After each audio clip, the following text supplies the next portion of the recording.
各位大家好啊！今次呢個視頻呢，就想同大家講一講呢五一國際勞動節嘅來源背景啦、重要發展嘅歷程啦，同埋現代嘅意義嘅，希望大家喜歡。從抗爭到慶祝，我們為何而紀念？各位朋友，大家好。今天我想和大家聊聊一個我們每年都放假，但可能很少人真正了解的節日——五一國際勞動節。先問大家一個問題：你覺得一天工作8小時，週末能休息，這很合理吧？但你知道嗎？在100多年前，工人們每天要工作16小時，沒有週末，連上廁所都要被扣工資。這不是電影情節，而是真實的歷史。今天就讓我們一起回到19世紀，看看這個用血與淚換來的節日，背後藏着多少普通人的抗爭與希望。五一的由來是由於在19世紀歐美的資本家的剝削，當時工人每天工作14至18小時才得到僅以糊口的微薄薪資，貧民窟、血汗工廠和童工的悲慘生活成為英國大文豪狄更斯小說中的真實素材。在1870至80年間，歐美都有不少罷工去爭取公平待遇，有些規模達數十萬人，有些還導致暴力衝突，造成人命傷亡。工人階級走向街頭遊行示威，變成為當時政治環境下爭取改善生活的唯一出路。在1889年7月，恩格斯提出把5月1日定為國際勞動節，並在1890年的五一舉辦國際勞動者遊行。到1949年新中國成立後，亦把5月1日定為勞動節。21世紀的今天，已經發展了文明的方法來代替以暴力來爭取勞工或社福要求，有議會制度、法治規範、傳媒監察等等。如果妥善運用，都可以發揮資源再分配，彰顯公平公義和改革社會的功能。所以我們以往每年的遊行，目的是宣示勞工要求和希望得到社會各持份者的關注和支持，都是以文明理性的方法去解決問題。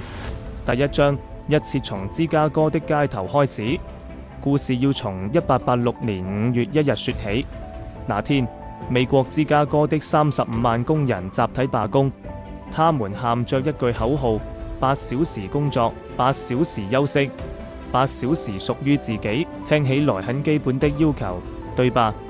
但當時的老闆們可不這麼想，工廠主直接叫來警察鎮壓，開槍掃射罷工人群。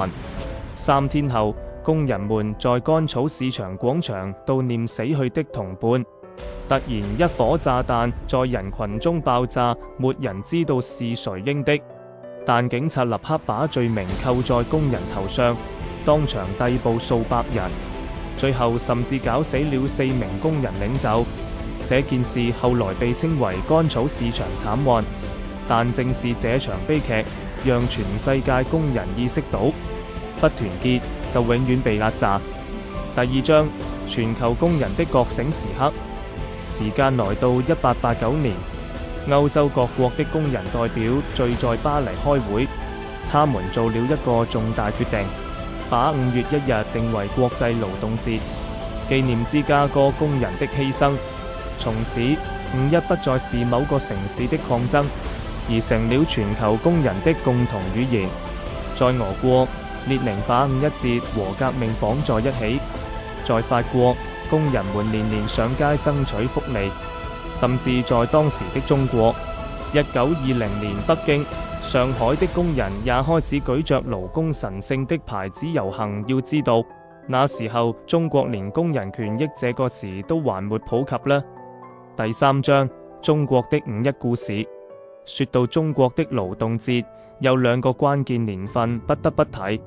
1949年，新中國成立，直接把五一定為法定節日。1950年，天安門音場辦了史上最盛大的五一遊行，20萬人舉着工具模型，開着拖拉機遊行，連空軍都飛過天安門灑轉線。最感人的是，當時國家領導人毛澤東、劉少奇站在城樓上，對工人喊出那句「勞動者從此是國家的主人」，這句話的分量有多重？想想看，在舊社會，工人被叫做苦力，連讀書識字都是奢望，而現在他們能抬頭挺胸地説我是工人，我光榮。第4章，今天的五一還重要嗎？現在問題來了，當我們享受五一假期時，這個節日還有意義嗎？我舉幾個例子，如果你每天加班卻拿不到加班費，五一節提醒你，這是前人用命換來的權利。如果你看到外賣小哥在暴雨中奔波，五一節告訴我們，每個勞動者都該被尊重。就連中國每年頒發的五一勞動獎章，也不只是發獎金，而是在於無論你是科學家還是清潔工，只要認真工作，就值得被看見。更酷的是，五一節早已超越國界。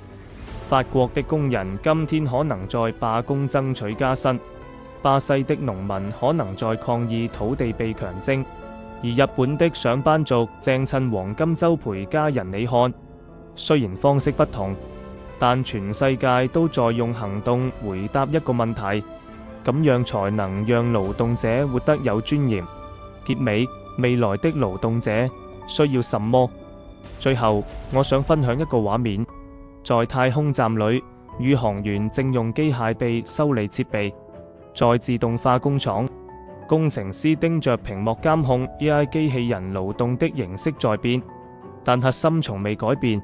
我們創造價值，也理應分享價值。100多年前，芝加哥工人唱過一首8小時之歌，歌詞很簡單：我們要曬曬太陽，我們要聞聞花香。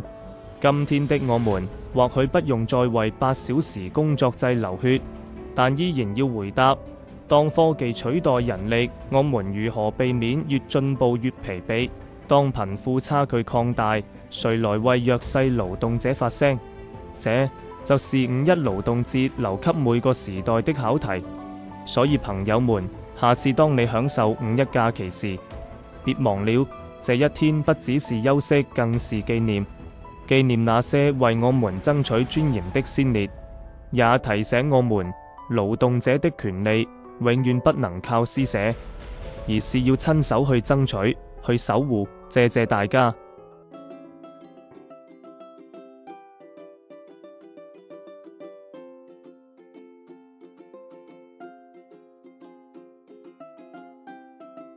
各位大家好啊！咁我製作呢一個系列嘅視頻嘅目的係想同大家分析討論我對一啲時事同埋國情嘅一啲意見同埋想法嘅。社會上充斥住好多關於中國啦或者係香港嘅一啲失實偏頗嘅報導，希望大家可以對國家嘅發展啦、政策啦同埋香港嘅現況咧有更加正確嘅認識，從而能夠作出正確嘅判斷、更好嘅決定同埋適當嘅行動嘅。如果大家喜歡呢個視頻嘅內容嘅話咧，都希望大家可以咧 subscribe 啦、like 啦同埋 share 出去嘅。咁而日後我會繼續拍多啲關於唔同課題、唔同類型或者內容嘅一啲視頻咧，俾大家參考同埋俾大家欣賞嘅。咁希望大家繼續支持啦。多謝各位。